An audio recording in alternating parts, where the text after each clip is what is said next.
Hello, ladies and gentlemen, and welcome back to the Zombie Train. This is episode number 250. 250, wow, that's a lot of episodes. And we today have a question from Captain Tank Traincraft, as written on episode 211. And it is a two-part question, which we'll cover half of today and half of next week. What did you do with the surviving big boys and the surviving UP Challengers and the DDA-40Xs? Weird they used for rescue operations and resource trains from city to city? That's the first part of the question. The second part is about the Steam Shop, which I'll get to next time, of course. And let me begin by saying that, for the most part, how many challengers are there?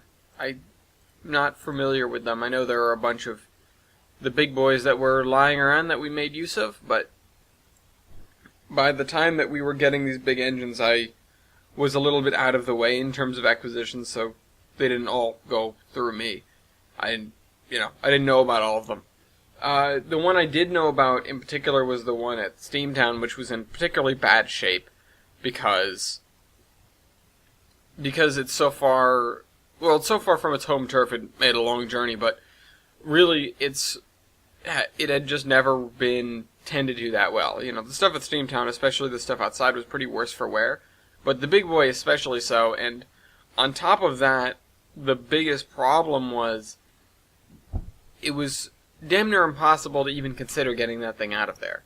We did eventually do just that, but we did it by basically, we took it in two parts. We took the tender and then the engine.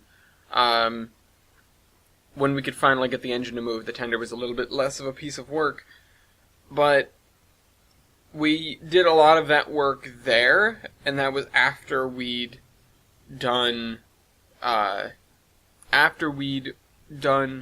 work in Scranton, or after we'd cleared out Scranton a lot. Now, the other surviving UP big boys, let me just look up where they were, because that will remind me a little bit more as to how much of a pain it was to get each of them going. Okay, so there's one in Cheyenne. That one was easy, of course. You had the shop right there. One in Denver, Colorado, which was inside a building, which was better. One in St. Louis, one at Steamtown, which, was in rough shape. 4014, which was in Sonoma, California, which was probably one of the first ones we looked at because it was in a relatively safe area. 4017 in Green Bay, 4018 in Frisco, and 4023 in Omaha. 4023 is interesting in that it wasn't, it's not directly connected to any rail lines.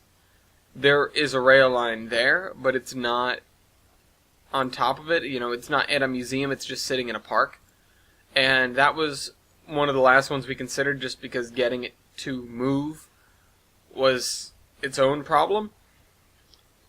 Let me see, how many UP Challengers were left? Challenger, because I know 3985 was, pretty much available. Oh yeah, okay. So the other one was in Nebraska. That's right.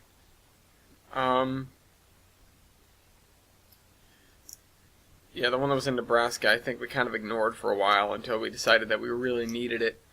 But yeah, 3985 was pretty easily done because it was running at the time. Same thing with 844. The DDA-40Xs, though, it's interesting you bring those up because one of them in particular played a role.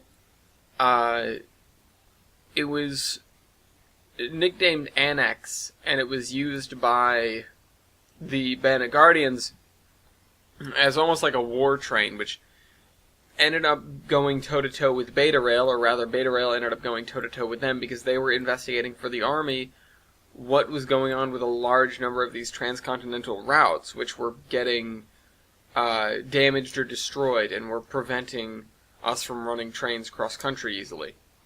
So it was one of the only diesels that was being used in that era, which is, interesting that they chose that engine. And the hypothesis, at least, because we didn't really get to question them about that in particular, or I didn't, and I never get any answers.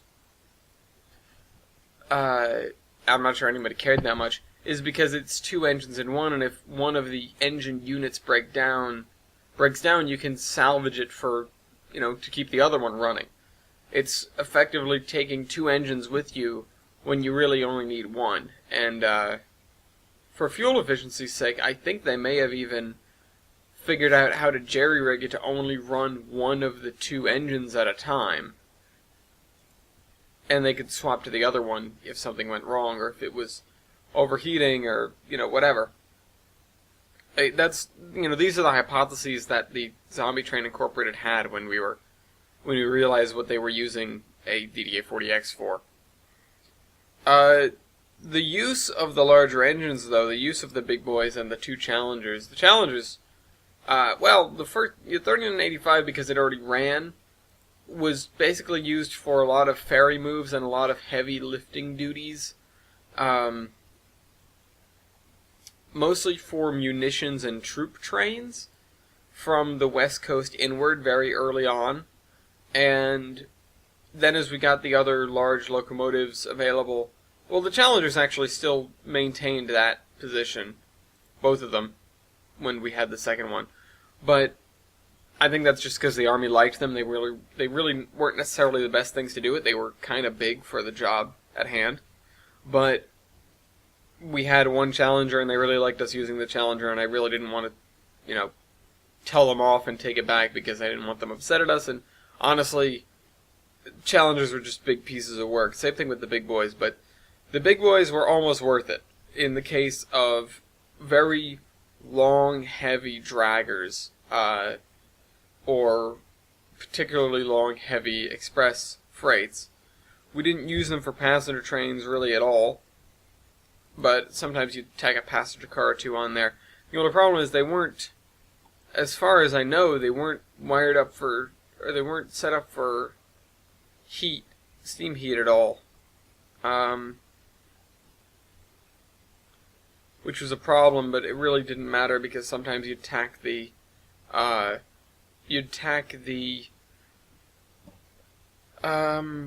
coaches at the end of the train because they would kind of be an afterthought, and we'd sub them out for a caboose.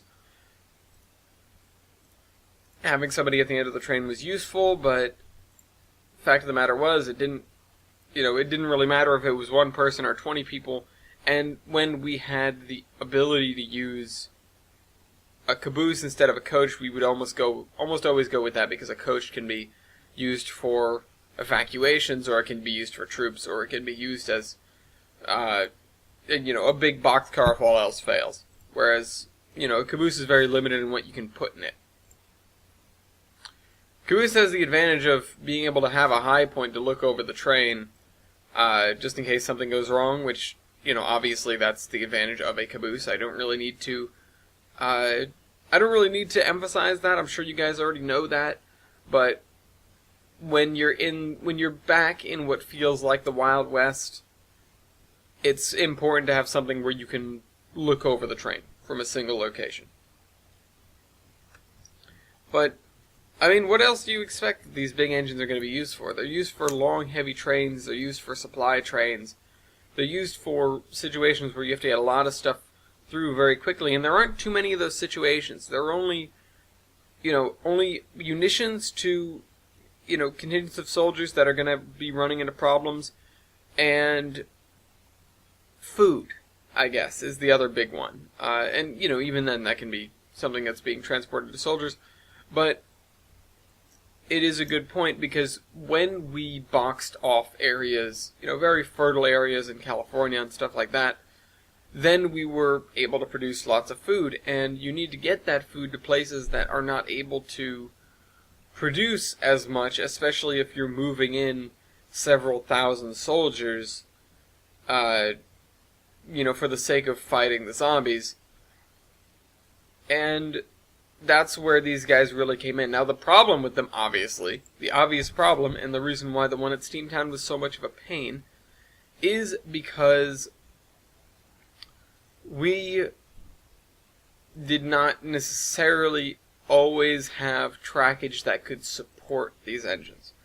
Now, bridges and stuff these days are rated pretty well, especially newer ones along newer or well-built-up routes, but we didn't always have the luxury of using the newest and most well-built-up routes. So the big boys ended up being, they seemed like a good idea, and they were very useful, but only in very limited and specific situations, to the point where we used them sparingly, and purposefully used them sparingly. The Challengers were a little bit less problematic, because they were a little bit lighter and a little bit more nimble. But the big boys were almost too damn big for their own good. The same thing goes for the other large Malays. Even though some of them, they had, they were sort of stout enough and had enough axles and enough weight distribution that they weren't as much of a problem on some of this lighter rail. You'd see it with, these logging Malays and stuff like that, whatever we could get our hands on. But the big boys were designed for a very specific purpose, and that was to run flat out on very well built up lines. And that presented, as I said, a little bit of a problem when we didn't have the option, especially before the Battle for Annex, when we would effectively lose random right-of-ways. But actually that's irrelevant, because the Battle for Annex happened about the same time as the Zombie Train Incorporated was created, because we stumbled upon, or rather we found, the aftermath of that because of us being gifted the Enterprise. So, even still, we did have a lot of transcon routes, major ones that were effectively out of commission, and we had to either utilize secondary routes or rebuild these routes as quickly as possible, which was one of the first things that the Zombie Train Incorporated was tasked with doing. And then, pretty much immediately, 3985 was brought into service for troop trains and things like that because of its power and size. And it's funny that the second half of this question has to do with the UP shops and Cheyenne and stuff, because that was one of the first places. That when we were getting locomotive shops, we went and basically called upon our friends of the Army to clear out a whole city. Cheyenne is not that big. It was not that much of a problem, but it was important that we clear out that very large and immediate threat. So, anyways, to sum up, some of the big boys were very, very difficult to even consider getting, just because of their position and their condition. Some of them were particularly easy, especially the ones that are in museums, and I mean in museums, although I'm not sure. I think, maybe only one or two of them are stored inside, or were stored inside, I should say, whereas most of them were stored outside, but some of the ones outside were in better condition than others. And the two Challengers were more useful, but we only really used one of them, the one that was functioning, and the DDA-40Xs were only useful to the bad guys, I guess. We really didn't use the big diesels. By the time we started using diesels again, we could make do with a whole host of smaller ones or more modern ones. These big, sort of quasi-historic but massive diesel locomotives were not really on the menu, for what may be obvious reasons. So I hope you guys enjoyed this video, and I'll see you next week. Train Man out. There was more to this episode. I didn't scroll out all the way. Okay. For real this time, Train Man out.